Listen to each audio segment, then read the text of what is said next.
Nimeona juzi kijana wa CCM huyu, wala simfahamu, nimeona kukuru anakwenda kueleza huko. Katika hali ya msiba, mimi napenda wanisikilize hili.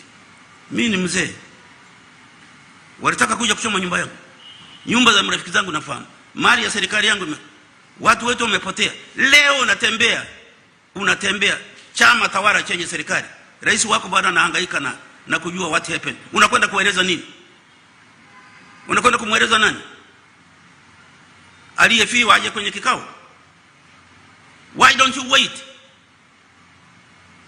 Unaona kama ni ziara ya cover up tu ya ovyo, haina maana. Haiwezi kutokea, italeta malalamiko tu.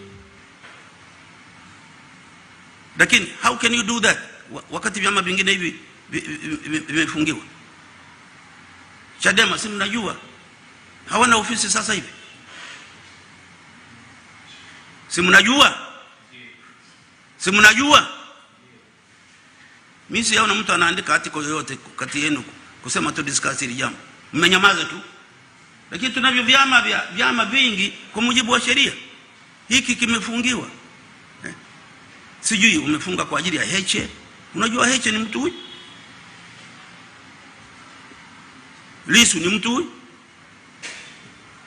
Lakini ukisema Chadema ni wanachama, mimi nimesema ni wanasema wako milioni 7.